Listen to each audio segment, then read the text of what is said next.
que, la version chinoise de TikTok, donc la version domestique, on va dire, du réseau social, d'abord, quand vous avez moins de 14 ans, elle est limitée à 40 minutes par jour. Ensuite, ça coupe.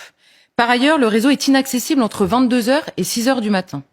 Ensuite, nous dit-il, les algorithmes en Chine montrent aux petits Chinois des expériences scientifiques à refaire à la maison, des expositions, vous vous baladez dans des musées, vous avez des cours sur le patriotisme, qu'est-ce que c'est que l'attachement à son pays, des vidéos éducatives et scolaires.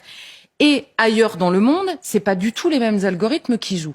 Or, nous dit-il, vous avez eu une étude qui a été faite sur des adolescents exposés à TikTok, version chinoise, et exposés à TikTok, alors c'était aux États-Unis, mais version ailleurs dans le monde, on va dire. Et au terme d'une année passée sur TikTok, les enfants en Chine, quand on leur disait quelle est la carrière dont vous rêvez, répondaient majoritairement astronautes.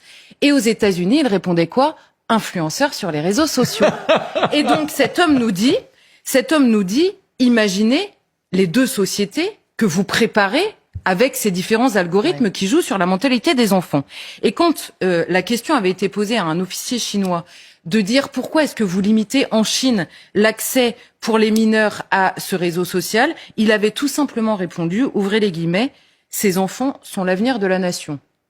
Comprenez qu'il avait parfaitement conscience de l'influence de ces réseaux sur les enfants. La deuxième chose qu'aurait dû nous alerter, c'est une enquête, plusieurs enquêtes d'ailleurs du New York Times, sur la manière dont les PDG de la Silicon Valley se comportaient eux-mêmes avec leurs enfants par rapport au réseau. Ce qu'on apprend dans ces enquêtes, c'est très simple. Tous les PDG de la Silicon Valley interdisent catégoriquement l'accès à leurs propres réseaux sociaux à leurs enfants. Ils savent eux aussi pourquoi ils le font.